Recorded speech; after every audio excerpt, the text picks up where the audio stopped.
Welcome to Leadership to Go. My name is Pari Namazie. I am an executive and leadership coach and the managing partner at UNEPA. Join me as I explore leadership insights from all walks of life. Well, a very warm welcome to Ann-Katrin Kackur, a dear colleague and friend. And Ann-Katrin, I have known you for several years, and it's such a pleasure to welcome you to Leadership to Go. Thank you for having me. Really a pleasure to be here with you today, Pari. And while we were having a little chat earlier about our interview and what we're going to talk about, it just reminded me of all the times we have, all the different conversations we've had on leadership and HR and thinking loud and exploring this world of leadership out there, and also the different companies and the journeys that we go through. So it's really fascinating. And maybe I'll just share a little bit about you, just a little bit, and I'd love you to elaborate a bit more on that. So I know that you come with a very rich and diverse HR background. And what was very fascinating as well is that you come from, you're Finnish yourself, and you have now for many years been living and working in Germany. And I remember one of our first conversations was about this, the sort of the merging of the cultures, and where you find yourself and where your identity is, and finding you. And also you have such a rich background in many multinational companies. So you've seen different cultures and different countries and different leadership styles. So maybe you can start and elaborate a little bit about your journey and maybe some of your highlights. Yes, I did start my life journey in Finland, but very early in my life I did want to go abroad. I had an opportunity to study abroad, and after that I was like, okay, I was hooked. So I took a few very courageous decisions to just pack a bag and move abroad and see what that will bring me. And I ended up in Germany. And I had no idea that it would end up in the space of HR and HR systems. I can still recall for many, many years, it must be over 20 years ago, I had one of my first interviews in Germany. I hardly spoke any German. And it was in an international company. So they asked about my experience in HR systems. And I hardly knew what HR was, but I had no idea that there is a system related to HR. But they still took a chance to get me on board. And that really put me on that journey, because I realized that something that fitted to me as a person, and I had something in my skill set that worked out for it. But it was never planned. But now I would And not change for anything. yeah, beautiful that you say that, because I mean, I think so many people, I have young daughters, they're 25 and 28, and I think your children are perhaps younger than mine. But I remember when they were trying to plan, it's so hard that the beginning, what do we do? Unless you're in a like a lawyer or a doctor, you specifically know. But in the more general topics, it's very hard to know what direction your life takes. So, and you said you started with this interest to travel. In your opinion, what was it that when you got your first job in HR systems, what was it that the company hired you for? Why did they hire you? One thing was just simply the connection to the person who hired me. So that manager that was part of the recruiting, I think having a connection on a personal level or on some type of inter-human level that resonated. And maybe also because I was not afraid of doing something new. Yeah, maybe that. I think when you say not afraid of doing something new, it's the courage, it's the resilience. What gave you that? What gave you those qualities? Where did you get that from? Maybe some of it is really part of the Finnish culture and coming down from generations. There is a saying in Finnish, also a word called sisu, that we usually refer to. Sometimes it is also known in international context, but that is having the strength and going on. And if it's a cold cold winter, you still survive. Maybe it coming partly really from my DNA. But I think it's also something I have learned and actively developed. And what helped me a lot, of course, in the later years, let's say maybe in the last 10 years, where also in a work context, the pressure has been a lot higher, and also taking on bigger and bigger leadership roles. There's and having at the time also small children and now bigger children, and there's more problems and big problems. Also getting really to understand myself. How do I tick? Because we also have had a overlap on the coaching side. So getting into that coaching world and learning to reflect on my own behaviors and my triggers and my beliefs and what's important to me, but also because in the work of coaching others, then also have something that resonate and develop me also to see what works and what does not work. And then maybe also one element is just age in itself becomes easier to handle all the things, because the life experience also play a role in. Yeah, it's so true. We forget that as we grow older, the experience is so valuable. And a lot of what you said, coming back to your career and being with all of these different companies, and also seeing how you yourself have grown and developed and taken on larger jobs and more challenging jobs. Maybe looking back on your career, what's your learning? The first thing that comes to my mind is say yes. I think that is what has taken the turns in my career. There's been opportunities coming up, maybe new roles, or broaden the scope of responsibility, taking on something new. And my default has been from very early times to say, yeah, yes, I do it. I think that has helped a lot, instead of thinking about, oh, what does it mean, and I need to know the details, and are you paying me more, but all those things is like, just trust that the process will be good for oneself. And of course also to be open and honest that I've been interested in developing my career. Another thing that was really important in my career, becoming a leader and really progressing to the next level, is having a sponsor, someone in the company who believed in me and also lobbied for me and helped also open doors. I think it's difficult, at least in a corporate environment, to do everything on your own. There are politics, there are relationships, there are different things that are important no matter what.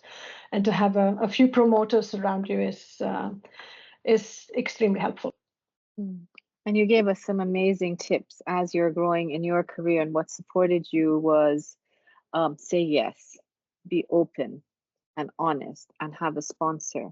And I mean, most times people say no because, don't take on everything because you're going to burn out over here. But you're saying say yes. But I think what you're saying is be open to it, be flexible with it. In a way, be a risk taker. Yeah. Yeah. Tell me, a lot of people struggle finding a sponsor. How did you find the right sponsor? And you actually pinpoint a very important point. You can't do it on your own. You'll always need a sponsor, because as you grow in leadership, a lot of it is political. I hear this all the time from my clients. It gets more and more political. So you need to have the right people around you to also sponsor you. So how did you go about this?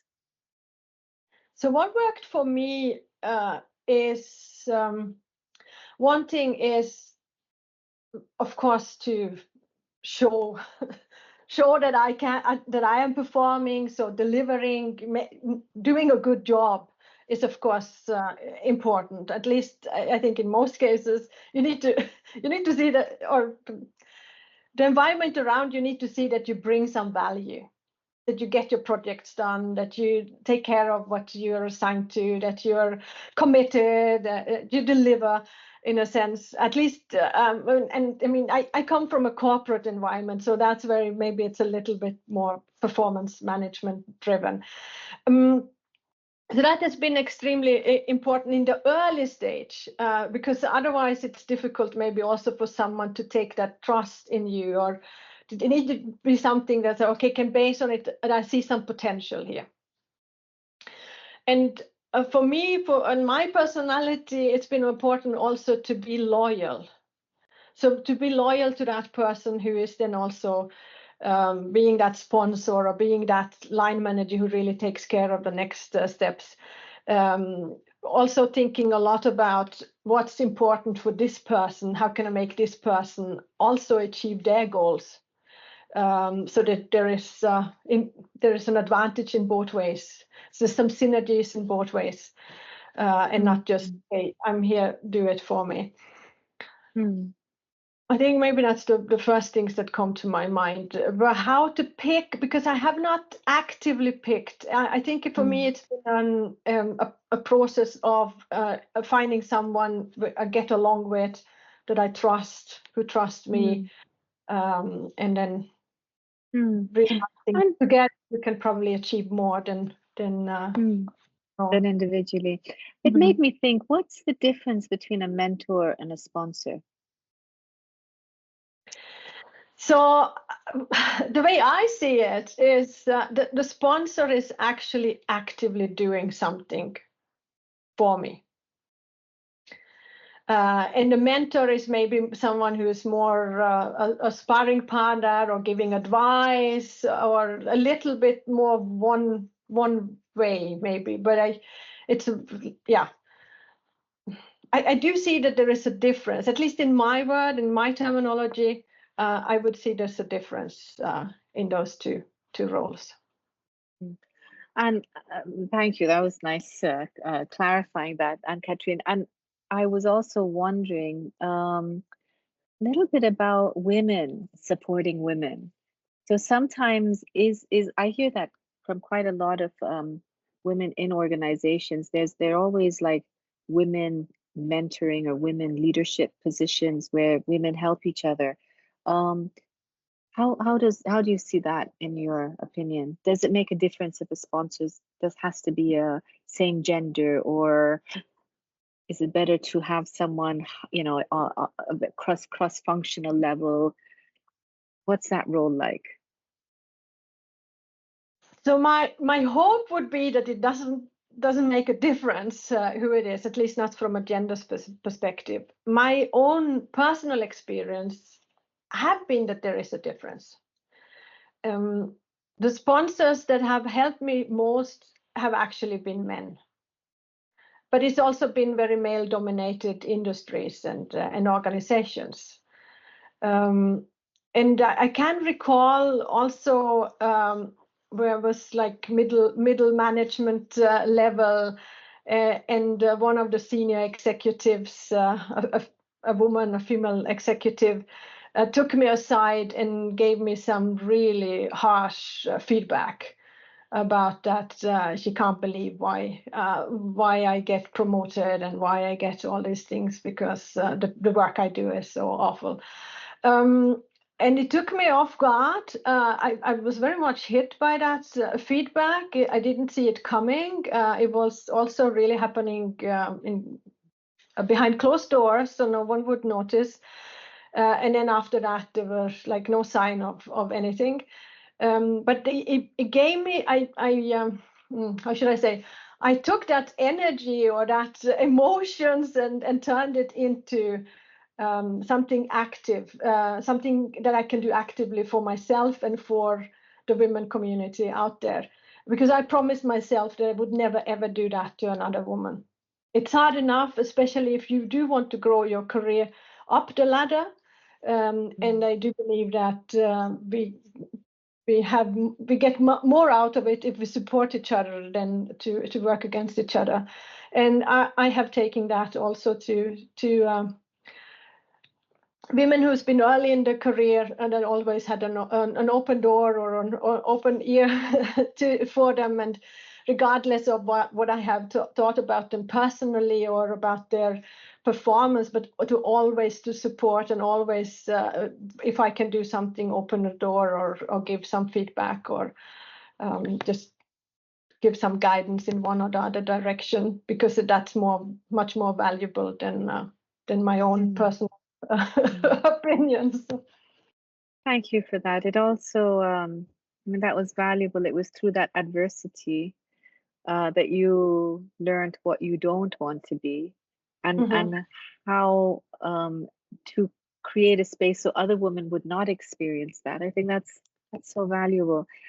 Can I ask who was a role model for you in your career? Yeah, I was thinking about this now the last days. Who could be a good example? And what I realized that I don't necessarily have role models in terms of this person or another person. It's maybe more the way of talking, the way of being, like how that that person is, and not so much about who the person is. I must say, I very much admire someone who can talk, who is good in articulating, who can stand in front of the crowds and really be present, really be there, being inspiring in their talks. That's the type of thing that I more look up to. It's like, okay, how can through communication, through the way of being, how you can impact a large group of people. It's a question I hear a lot from leaders about presence and charisma and gravitas. How do you define that? How do you define presence? I mean, maybe thinking of a leader who has presence, what does that look like for you? I think it's something around the language that is used, like how the person talks. Does it resonate with the audience? Or are you talking just like with words and expressions that you just don't get it? Or are you really paying attention to what is relevant to this group of people? And then also not to be the presence, and it's also about not being hurried and not being like, oh, I have something more important I need to do, and just next. Everyone understands that an executive, a leader, has a busy schedule. But you don't need to make a point of it. And when you are interacting with people, that is where you, in that moment, so important that you pay attention to it. What I have also find fascinating, I'm not sure if I admire it, but I find it very fascinating, is when leaders are very fast in replying to requests, to emails. I have no idea how they do it. To be that fast, well organized. But that is, of course, getting that personal contact. And when it comes to charisma, that is something I really can't put my finger on, because in some way, or in my opinion, you have it or you don't have it. Mm. You don't need to be the loud or the biggest entertainer to show charisma, Yeah. but there is just something that is felt. Yeah, absolutely. Absolutely. Really lovely points. It when you were talking, it made me think of the leaders I've worked with, and the ones who reply very quickly were actually the ones who are the busiest. But somehow they managed to do that. Really interesting. And you're right, it's a sense of you're respected, you're important. That's the message it gives to the other person.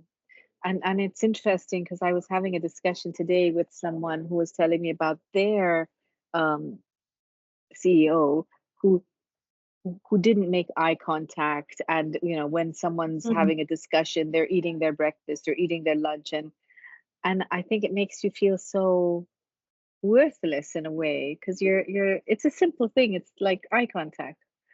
Fascinating.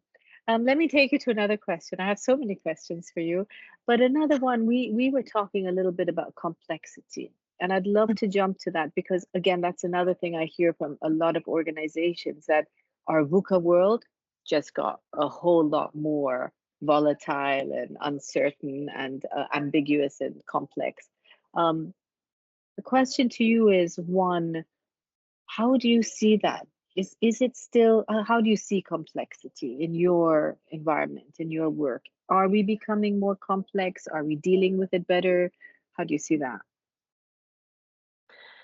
I would say yes, as the short answer, that it is, at least I think it's not only felt more complex, it is more complex.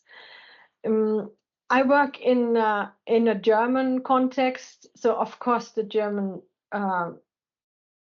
authorities and to all the things that you need to adhere to is quite complex, puts a lot of extra layers to it, especially also when it comes to the digital world, that it's not that easy to move fast.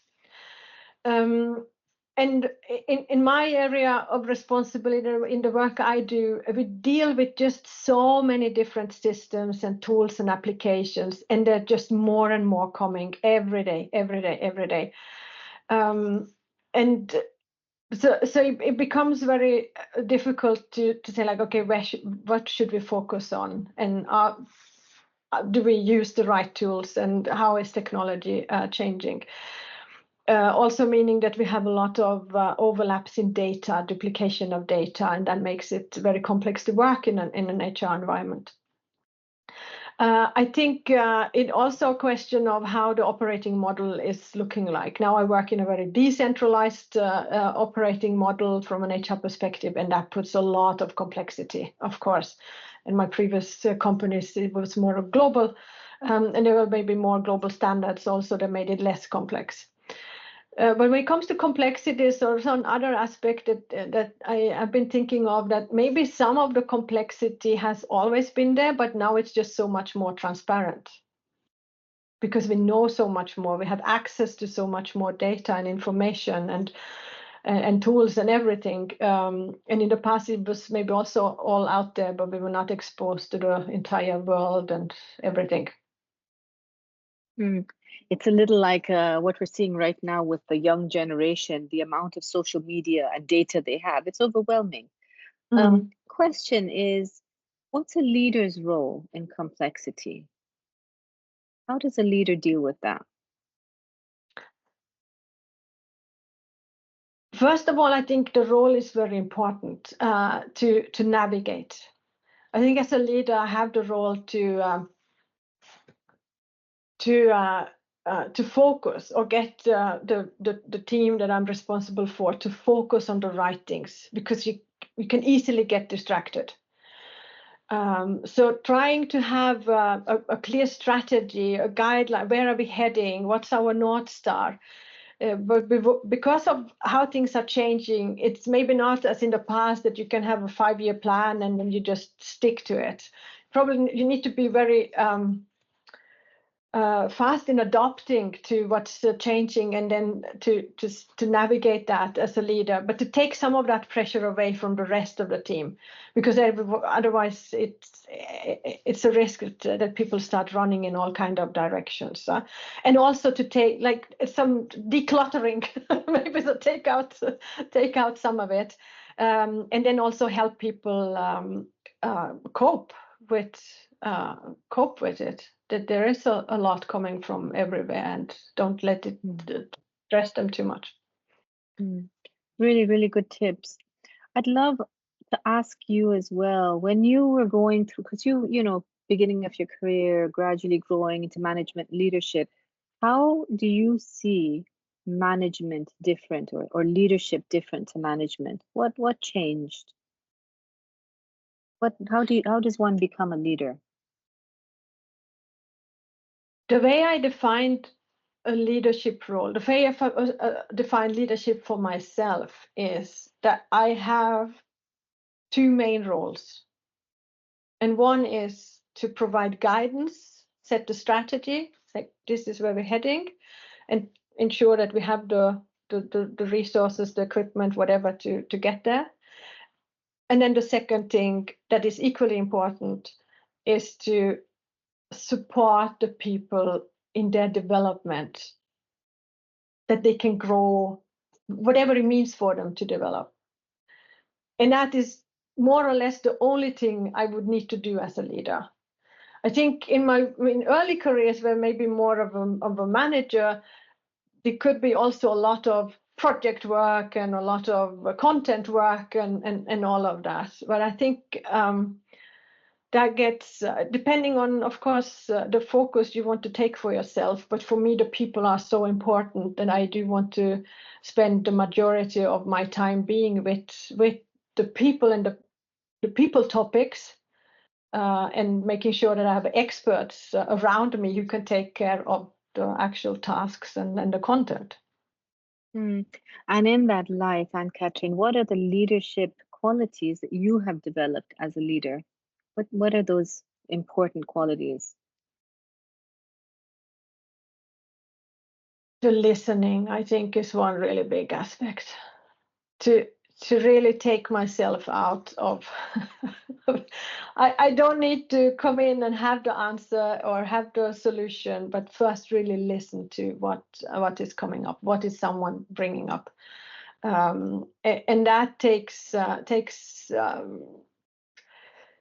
also, or there is a need for taking out a little bit of that ego to it, that it's not about me as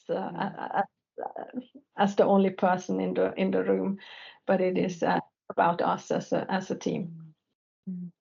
So it's listening and taking out ego. And you did mention a little bit about coaching, because coaching, I think, gives us an education and an awareness. It sort of brings it back to us to build our self-awareness. And I find part of developing or becoming aware of the ego is self-awareness. I'd love to explore that with you. How would you advise someone on how would they become more self-aware of what their triggers are, what their strengths are? What would you advise someone?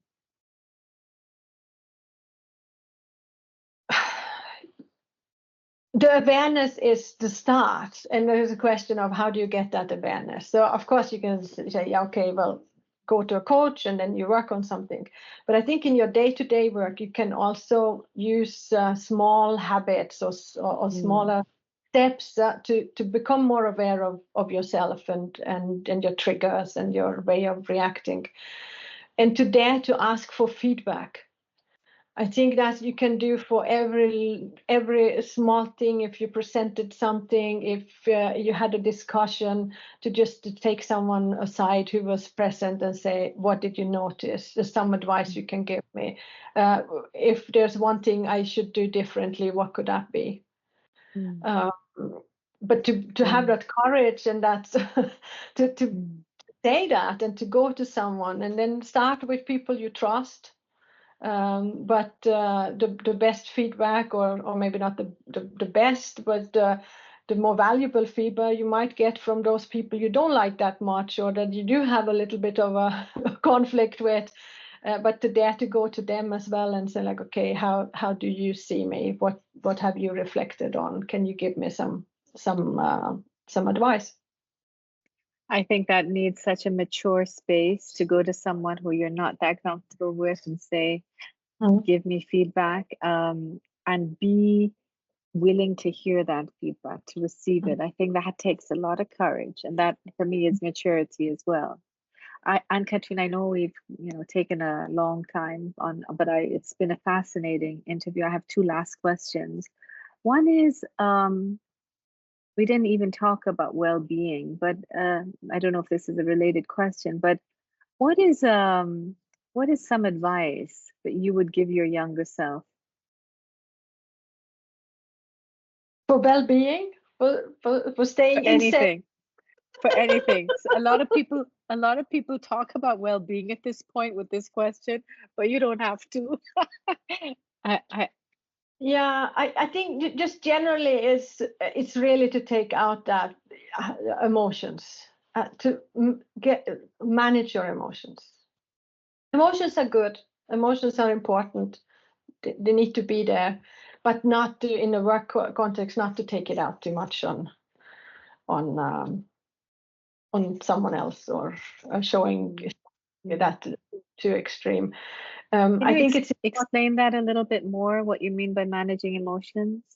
I think what I saw with myself, what I do see with people around me who are maybe also earlier in their careers, is sometimes they react very fast to triggers. If someone gives a contra, if someone says like, okay, I don't agree with you, you go to attack. And it's like, no, but I'm right. And it's like, just instead of take a step back, ask, okay, can you explain a little bit more? I'm not sure if I understand. There are, of course, some really easy techniques you can use, but that is certainly something I see have changed the way I am behaving, and that has helped me in also growing into a leadership role and growing in my own journey to be a little bit more balanced. Yeah, I remember one of the best feedbacks that tips that I learned when I'm maybe triggered is never respond to an email when you're triggered. I always heard this advice, sleep on it. And I'm like, why should I sleep on it? I don't have to sleep on it. I want to respond quickly, but sleep on it, because tomorrow it's a completely different story. So what would your top tips be to manage emotions? What do you do? Well, take a break is definitely, that's important, I think. And then also, I think now I'm much better in also just let it go. It's like, is this important? Does it matter? Is it something I need to spend my energy on? No. Okay, move on. Ignore. And I'm good at ignoring emails, and my co-workers do know they don't get much emails from me. So do not tend to react too much in the heat of it. But I think also to talk to someone if it's difficult to handle on your own, but just step out, walk around the block, go and get a coffee, whatever. But take yourself Very out good. of the. Yeah, good advice. Last question. We end our question with, what question would you like me to ask the next person I interview? Oh, I was really not prepared for that one. Let me think. I would like to hear the experience or some good advice from the next person around coping with different generations in the workplace. If you have a team with multi generations, how do you manage that team? Lovely question. Ann-Katrin, I love this interview. Beautiful, very succinct, excellent tips and advice. I really, really appreciate it. Any final words from your side? Thank you so much, Pari. It was a pleasure. I just hope we can continue to have this conversation, and I would be just pleased to be able to support more people out there who are in the Thank middle of you. their careers. Thank you. I know that comes across so sincerely and so authentically. I really appreciate it. That does not mean whoever listens to this can contact you and start a. I'm kidding. You must get a lot of emails and calls and LinkedIn messages, Yeah, but I know you have the heart for it as well. yes, and I have a device or like a saying that I work with is you get what you take. So if I allow it, it will happen. If not, not. Yeah. Ann-Katrin, thank you so much. Really appreciate it. Thank you.